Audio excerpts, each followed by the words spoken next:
제26차 세계 오순절 대회 막이 오른 가운데 첫날 진행된 워크숍과 저녁 집회 현장 알아봅니다.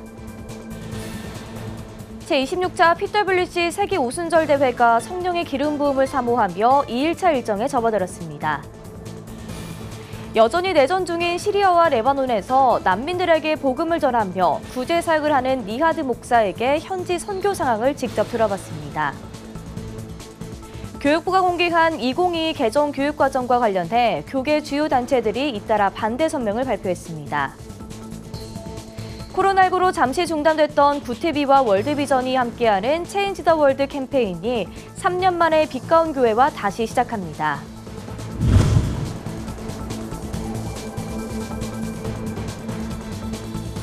시청자 여러분 안녕하십니까? 구티비 뉴스입니다.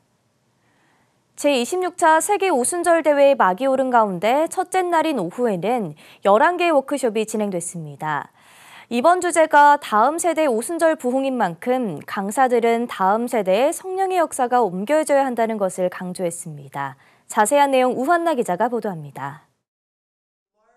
제26차 세계 오순절 대회가 12일 여의도 순복음교회에서 다음 세대의 오순절 부흥이라는 주제로 개막된 가운데 오후 각기 다른 장소에서 11개의 워크숍이 동시에 진행됐습니다. 21세기 복음전도, 오순절의 미래, 성령의 권능으로 운영되는 사업 등 11개 소주제로 진행된 이번 워크숍에는 총 22명의 강사가 참여했습니다. 성령 세례 사역을 주제로 강의한 미국 하나님의 성회 소속 티미노 목사는 성령의 능력이 복음을 전하는 데 가장 강력한 효과라며 침례는 특별한 기술이 필요한 게 아니라 예수님께서 우리에게 주시는 선물이라고 말했습니다.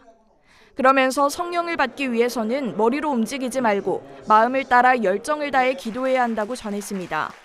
우리의 지적인 능력이 아닌 영적인 능력으로 성령 체험을 할 수 있다는 설명입니다. 다른 장소에서는 제시 스톤 목사가 새로운 세대의 성령론을 주제로 강의했습니다. 이번 PWC의 주제가 다음 세대의 오순절 부흥인 만큼 다음 세대를 향한 뜨거운 성령 체험이 강조됐습니다. Was an experience of God. This is an experience-hungry generation. So when we talk about young people wanting to experience God, we also need to talk about helping young people to know God, to know the God they are experiencing. 유럽에서 활동 중인 성령 사역자 미켈 프렌츠 목사는 세상은 예수 그리스도를 필요로 하고 교회는 성령의 능력을 필요로 한다며 십자가는 과거를 보여주고 성령의 능력은 오순절을 통해 미래를 보여준다고 역설했습니다. 저녁 집회에서는 도미니크여 목사가 다윗과 골리앗 이야기라는 제목으로 말씀을 전했습니다. 그는 다음 세대의 부흥을 경험하기 위해서는 전 세대로부터 믿음의 바통을 이어받아 다음 세대로 연결하는 것이 중요하다고 설명했습니다. If you study the life of David, you will discover that he has a deep trust in the awesome God. So it is a generation that possesses a deep trust in God. But listen, church, listen very carefully. The next generation behind us is a generation that possesses a deep trust in an awesome God. 이외에도 세계 오순절 대회가 열리는 2박 3일 동안 오순절 신학의 뿌리인 성령 체험에 대한 다양한 강의가 준비되어 있습니다. 구티비 뉴스 우한나입니다. 제26차 PWC 세계 오순절 대회가 개막 2일차에 접어들면서 대회 열기가 더 뜨거워지고 있습니다. 참석자들은 본격적으로 진행되는 일정들에 적극 참석하면서 대회 기간 중에도 성령의 역사를 체험한다고 말합니다. 보도에 정성광 기자입니다. 제26차 세계 오순절 대회가 대회 2일차에 접어들었습니다. 5천여 명의 참석자들은 이른 아침부터 한자리에 모여 개회 예배로 대회 둘째 날 일정을 시작했습니다.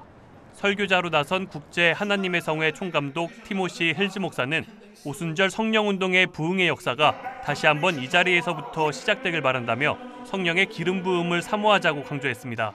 It's not enough for us to gather in our meeting. As powerful and as wonderful as it is. It's not enough for just to have conversation with one another. 함께 얼굴 보고 웃는 것만이 중요한 것이 When we 아니라 go back to the nations of the world, 우리가 돌아갔을 때 각자의 나라로 갔을 the 때 nations of the world need to see 그 Pentecost. 나라가 성령의 임하심을 경험해야 할 줄 믿습니다.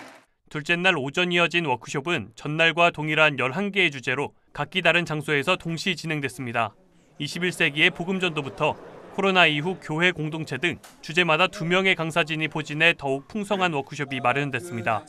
특히 대회 주제인 다음 세대 오순절 부흥에 맞춰 MZ세대 복음 전도를 위한 강연이 주목받았습니다.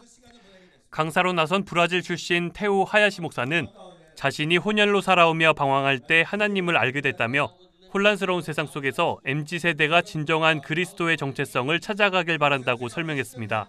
Where they're constantly going through political crisis and social crisis to reclaim my identity in the midst of a mixed world, to see that King David was the only one that united Israel. Yes, there is that tribal nationalist identity. 12일과 13일 진행된 두 차례의 워크숍은 제26차 세계 오순절 대회 유튜브 채널을 통해 생중계됐으며 다시 보기 할 수 있습니다. 대회는 14일 구티비가 생중계하는 파주 평화누리공원 DMZ 기도 대성회와 성령 대망회를 끝으로 2박 3일간의 일정을 마무리합니다. 구티비 뉴스 정성광입니다. 이번 PWC 세계 오순절 대회에는 170여 개국의 오순절교회 대표들이 참석했습니다. 내전을 겪고 있는 시리아와 그 인접 국가인 레바논에서 이번 대회에 맞춰 한국을 방문한 특별한 서연의 목회자가 있습니다. 개신교 인구가 1% 남짓한 다종교 국가 레바논에서 무슬림에서 기독교를 개종한 시리아 쿠르드족 출신 니하드 목사가 그 주인공입니다. 직접 만나 개종 이유와 난민 선교 사역에 대해 들어봤습니다. 보도에 장현우 기자입니다. 만 10년 넘게 내전을 겪고 있는 국가 시리아. 국민 절반 이상이 난민입니다. 시리아 난민을 대상으로 구제 사역을 펼치는 니하드 목사가 이번 세계 오순절 대회 일정에 맞춰 한국을 방문했습니다. 니하드 목사는 20년 전 이라크에서 한국 교회는 중동을 사랑합니다라는 플래카드를 보고 한국에 오고 싶었는데 20년 만에 꿈을 이뤄 기쁘다고 말합니다. 엄격한 이슬람 가정에서 자란 니하드 목사에게 기독교를 만나게 된 이유를 물었습니다. 시리아 내전 당시 친동생이 군대에 강제 동원된 후 행방불명되고 아버지는 병에 걸렸으며 자신은 시리아 정부군에게 잡혀 6개월간 감옥에 수감돼 온갖 고난을 겪었다고 회고했습니다. 그러던 중 현지 라디오 복음 방송에서 예수님에 관한 이야기를 통해 기독교를 처음 접했다고 고백합니다. أنت رح تروح أماكن كتيرة تخبر عني ووصل صوت شعبك الكردي للعالم. وجيت بعد 6 أشهر من السجن جيت على لبنان لأشتغل وساعد أهلي والتزمت بالكنيسة وضليت بالكنيسة بال2008 آخر 2008 التزمت وكملت رحلتي مع المسيح لل2011 لما صار الحرب بسوريا صار في كتير اضطهاد من أهلي من أصدقائي 2010년에 조용기 목사님의 오중복음과 삼중축복을 읽고 오순절 교회의 영향을 받아 시작한 쿠르드어 성경 공부 모임이 시초가 돼서 베이루트 쿠르드 교회가 세워졌습니다. 이후 내전이 시작되고 수백 가정의 시리아 난민들이 교회에 찾아와 도움을 요청하면서 구제 사역을 시작했다고 설명했습니다. 니하드 목사는 본인이 개종한 것처럼 무슬림들을 기독교인으로 변화시키는 알레포 미션도 시작했습니다. 또 시리아 내전 지역으로 직접 들어가서 아이들에게 복음을 전하는 코바니 미션으로 선교 활동을 이어갔습니다. كنا بس نصلي ونصوم ونقول يا رب مد ايدك وعزي وشجع الشعب الكردي والسوري. صارت حرب كوباني وانا رحت على حدود كوباني كنت عم بحاول ساعد اللاجئين اللي عم يهربوا على تركيا. لما فات داعش قتل وذبح واغتصب وصارت كتير مآسي. لهلا بتذكر صور واشخاص كيف كانوا عم يبكوا. 오순절 대회 참석 이유에 대해서도 물었습니다.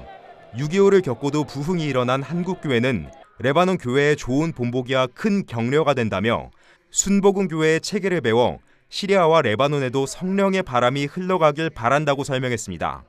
وتجاوزتوا على الحدود هاي.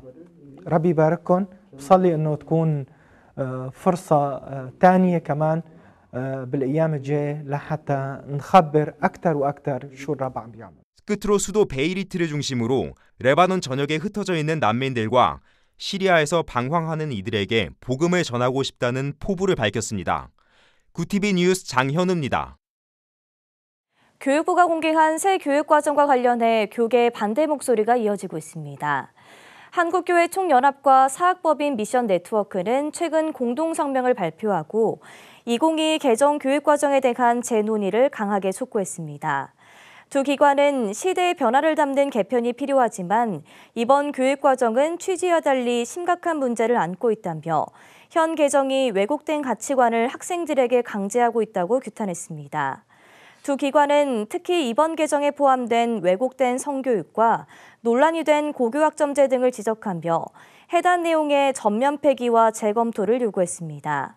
한국기독인총연합회 한기현 역시 최근 발표한 성명에서 이번 개정안이 세대 간의 가치관 차이를 더 벌어지게 해 정치적 유익을 꾀하고 있다며 편향된 교과서 집필과 교육과정 개정을 반대한다고 비판했습니다. 구티비와 국제구호개발 NGO 월드비전이 지구촌 어린이를 돕기 위해 진행하는 체인지 더 월드 캠페인에 빛가운 교회가 참여합니다. 13일 구티비 사옥에서 열린 협약식에서 빛가운 교회 서기런 담임 목사는 세상을 한 번에 바꾸는 건 불가능하더라도 조그만 정성을 모아 조금씩 나은 세상으로 만들다 보면 주님이 원하는 나라가 되지 않을까 한다고 말했습니다. 구티비 김명전 대표이사는 코로나로 캠페인이 잠시 멈춰있던 시기 안타까웠던 마음을 전하며 후원의 손길을 다시 시작할 수 있음에 감사하다고 밝혔습니다. 구티비와 월드비전은 2017년부터 기아와 질병, 내전 등 절망적인 상황에 내몰린 제3세계 지역의 아이들이 예수 그리스도의 사랑으로 꿈과 희망을 가질 수 있도록 돕는 일에 한국교회의 참여를 독려해왔습니다. 협약에 따라 빛가운 교회 서기란 목사는 월드비전 해외 사업장 중 한 곳인 탄자니아 은다바시 지역 사업장을 방문하게 됩니다. 한국전쟁에 참여한 4만여 참전 용사를 위한 UN 평화마을 창립총회가 10일 양산 감린산 기도원에서 열렸습니다. 일부 창립기념 예배에서 서울시온성교회 김보석 담임 목사는 오늘 예수를 품은 우리들이 이 거룩한 뜻을 위하여 기도하며 죽을 때 하나님의 뜻이 드러나게 될 것이라며 말씀을 전했습니다. 2부에서 UN 평화마을 이용란 이사장은 다가오는 한국전쟁 80주년을 바라보며 21개 나라와 그 청년들의 희생을 기억하고자 마을 설립을 결심했다며 설립 취지를 밝혔습니다.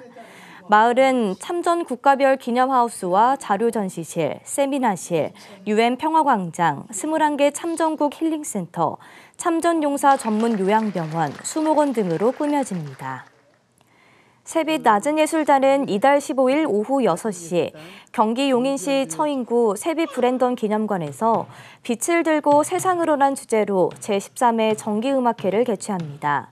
시각장애인과 비장애인으로 구성된 새빛 낮은 예술단은 핸드벨 콰이어, 관악, 단소, 사물놀이팀으로 구성돼 있습니다.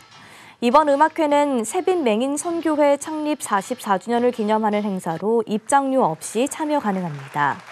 이장호 영화감독이 색소폰 연주를 하며 소프라노 황우령, 중걸준 음악단, 대금 박진경, 아쟁 서준용, 와이키키 선한 음악단 등이 찬조 출연합니다.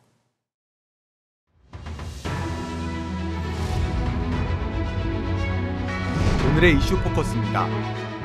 북한이 또 한 번 미사일 도발을 이어갔습니다. 김정은 국무위원장이 12일 전술핵 운용부대에 배치된 장거리 전략 순항미사일 시험 발사를 현지 지도했다고 북한 관영 매체가 공개했습니다. 윤석열 대통령은 확장 억제 관련 다양한 의견들이 나오는데 잘 경청하고 가능성을 꼼꼼히 따져보고 있다고 밝혔습니다. 한미 양국은 대북 확장 억제를 강화하기 위해 핵탄두 탑재 잠수함 발사 탄도미사일을 실은 미국 원자력 추진 잠수함을 영해와 인근 공해에 상시 순환 배치하는 방안을 검토 중인 것으로 알려졌습니다. 북한의 중거리 탄도미사일 발사에 대응하기 위해 지난 5일 새벽 우리 군이 쐈던 에이테크스 미사일 한 발이 비행 도중 추적 신호가 끊긴 사실이 확인됐습니다. 합동참모본부는 5일 새벽 발사된 에이테크스 4발 가운데 한 발이 비행하다 추적 장비가 소실됐고 표적 지역에 탄착됐는지 확인되지 않았다고 13일 밝혔습니다. 군은 이 사격이 대응 사격의 성격이었던 만큼 표적 명중 여부에 초점을 맞춘 것은 아니다라고 해명했습니다. 올해 1월부터 8월까지 나라 살림 적자가 85조 원으로 늘어났습니다. 기획재정부가 발표한 재정동향 10월호에 따르면 8월까지의 총수입은 438조 6천억 원으로 1년 전보다 41조 1천억 원이 증가했습니다. 국세 수입이 작년 동기 대비 41조 원 늘었지만 코로나 위기 대응 사업 예산과 소상공인 손실보전금 지급 등으로 총 지출이 1년 전보다 62조 원 증가한 겁니다. 국가 채무는 한 달 새 9조 원 가까이 증가하면서 1,031조 원까지 불어난 것으로 나타났습니다. 정부는 최근 국고채 금리는 미 연방준비제도의 고강도 통화 긴축 전망과 영국의 재정 건정성 우려로 대폭 상승했으며 현재도 시장 불안이 여전히 남아있다고 진단했습니다. 교차로 우회전 일시정지의 단속이 시작된 첫날 전국에서 75명이 넘는 운전자가 벌금을 부과받았습니다. 경찰은 보행자 보호 의무를 강화한 개정 도로교통법에 대한 3개월 계도 기간을 마치고 12일 본격 단속을 시작했습니다. 개정된 도로교통법에 따르면 우회전하는 차량이 횡단보도를 건너거나 건너려는 보행자가 있을 때 우선 정지해야 합니다. 경찰에 따르면 지난 7월 개정된 도로교통법 시행 이후 3개월간 발생한 우회전 교통사고는 3,400건으로 전년 대비 24.4% 감소했다고 밝혔습니다. 효과는 확인됐지만 개정된 법에 통과하려고 하는 때의 해석이 모호하다는 지적이 나옵니다. 구티비 뉴스 장정훈입니다.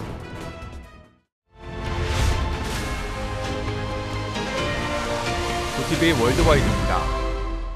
우크라이나 영토에 대한 러시아의 불법적 병합 시도를 규탄하는 결의가 유엔 총회에서 채택됐습니다. 유엔 회원국들은 현지 시각 12일 미국 뉴욕 유엔 본부에서 열린 긴급 특별총회에서 이와 같은 내용의 결의안을 찬성 143표, 반대 5표, 기권 35표로 가결했습니다. 압도적 지지로 우크라이나를 겨냥한 군사공격에 대한 반대 의사를 뚜렷하게 표현한 것입니다.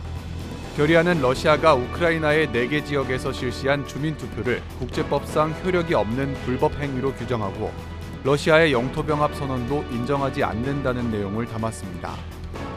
러시아군이 우크라이나 수도 키이우와 기타 도시에 미사일 공격을 감행한 것을 두고 유엔이 국제인도법 위반 가능성을 지적하며 현지 감시 업무를 지속하겠다고 밝혔습니다. 유엔 인권 최고대표 사무소는 현지 시간 11일 성명을 통해 러시아군의 공격이 중요한 민간 기반 시설을 겨냥했다며 민간인 생존에 없어서는 안 될 시설을 공격하는 건 국제인도법상 금지된 행위라고 지적했습니다. 또 우크라이나에서 진행 중인 인권 모니터링 업무도 계속할 것이라며 러시아의 국제인도법 위반 사례를 찾아 문서화할 것이라고 강조했습니다. 러시아는 지난 8일 크림대교 폭발의 보복 공습으로 우크라이나 수도 키이우를 비롯해 12개 도시에 수십 발의 미사일을 발사했고 민간인 사상자가 발생했습니다. 히잡을 제대로 쓰지 않았다는 이유로 체포됐다가 의문사한 마흐사 아미니 사건으로 촉발한 반정부 시위가 재확산될 움직임을 보이자 당국이 인터넷 통제를 더욱 강화했습니다. 이란 보안당국은 현지 시각 12일 정오부터 주요 모바일 사업자의 인터넷 접속을 전면 차단했습니다. 소강 상태로 보였던 반정부 시위가 다시 일어나자 국내 전화가 가능했던 기존 통제 방법에서 전면 차단으로 수위를 높인 것입니다. 이란 정부는 시위의 배후를 외부 반정부 세력이라 주장하며 폭력 행위에 단호하게 대처하겠다는 입장을 고수하고 있습니다. 미얀마 군사정권이 아웅산 수치 국가고문에게 3년형을 추가했습니다. AP, 로이터 등 외신은 12일 군정법원이 수치 고문의 부패 혐의 2건을 유죄로 인정해 각각 3년형을 선고했다고 보도했습니다. 이는 수치 고문이 건설업자 마웅웨이에게 55만 달러, 우리 돈 약 7억 9천만 원의 뇌물을 받은 혐의 등에 대한 재판 결과입니다. 이로써 수치 고문의 전체 형량이 26년으로 늘었습니다. 미얀마 군부는 지난해 2월 쿠데타를 일으켜 정권을 장악했고 선거 조작과 부패 등 최소 18개 혐의를 적용해 수치 고문을 잇따라 기소했습니다. 구티비 뉴스 장정훈입니다.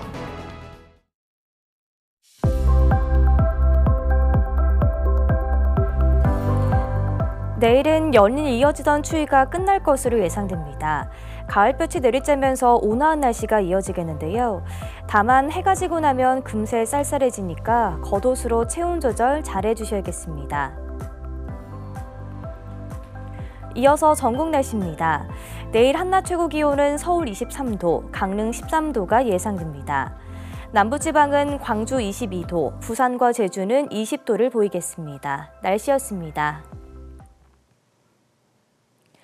북한의 미사일 도발에 대응하는 조치로 한미양국은 공해 핵 잠수함 상시 배치를 검토 중이라고 합니다. 우크라이나 전쟁부터 시리아 내전까지 세계 곳곳은 여전히 전쟁 중입니다. 한국도 중차대한 시국입니다. 전쟁이 아닌 평화를 위한 현명한 대처 방안이 세워지길 바랍니다. 이상으로 뉴스를 마칩니다. 함께해 주신 여러분 고맙습니다.